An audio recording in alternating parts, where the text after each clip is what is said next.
Hello friends, இன்னைக்கு நம்ம செய்ய போகிறது motichoor laddu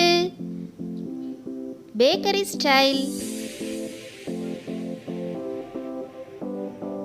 welcome back to our channel without boring சமையல்.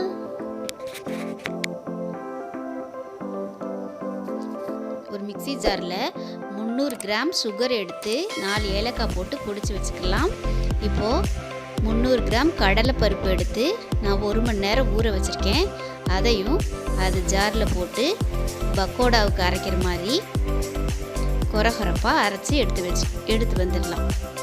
பாருங்கள், இந்த மாதிரி அரைச்சி எடுத்து வச்சுக்கிட்டு இதில் நான் ஆரஞ்சு ஃபுட் கலர் சேர்த்துருக்கேன். நீங்கள் விருப்பமான கலர் சேர்த்துக்கலாம். கொஞ்சமாக ஃபுட் கலரும் கொஞ்சமாக ஒரு பிஞ்ச் உப்பும் சேர்த்து நல்லா பிசைஞ்சு வச்சுக்கலாம்.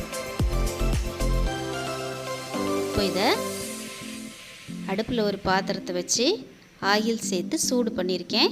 இதில் பக்கோடா மாதிரி கொஞ்சம் கொஞ்சமாக கிள்ளி சேர்த்து பொரித்து எடுத்துக்கலாம். இது நல்ல கிறிஸ்பியாக வெந்து வரணும்னு அவசியம் இல்லை.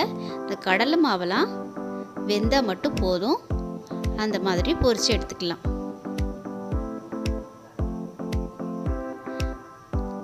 கஷ்டப்பட்டு பூந்தி செஞ்சு அதை பிடிச்சி லட்டு செய்ய தேவையே இல்லைங்க. இந்த மாதிரி நம்ம ஈஸியாக செஞ்சுக்கலாம். எல்லாருமே செய்யலாம். பிகினர்ஸ் கூட அழகாக செஞ்சுருவாங்க. பாருங்கள், இந்த மாதிரி வெந்த உடனே இதெல்லாம் எடுத்து ஒரு பாத்திரத்தில் வச்சுட்டு இதே மாதிரி எல்லா மாவையும் பொரித்து எடுத்துக்கிடலாம்.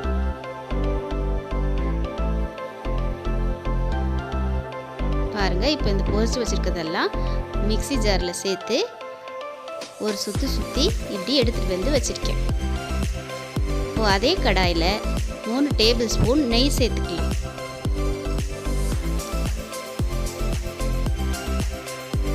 நெய் நல்லா சூடான பின்னால் அதில் தேவையான அளவு முந்திரி பருப்பு,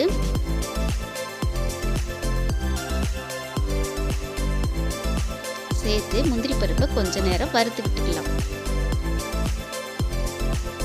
முந்திரி பருப்பு கொஞ்சமாக வதங்கின பின்னால் தேவையான அளவு கிஸ்மிஸ் சேர்த்துக்கலாம். கிஸ்மிஸும் நல்லா பொரிஞ்சு வரணும்.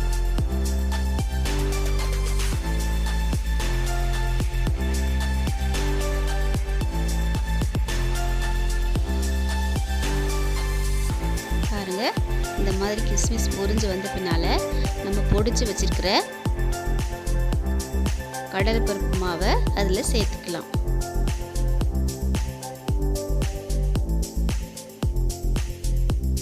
சேர்த்துட்டு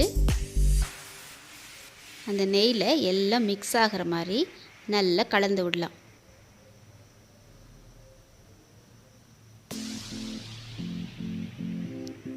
இது கலந்து விட்டுட்டு நம்ம ஏற்கனவே அரைச்சி வச்சிருக்கிற சுகர் ஏலக்காய் பவுடரை சேர்த்து நல்லா கலந்து விட்டுக்கலாம்.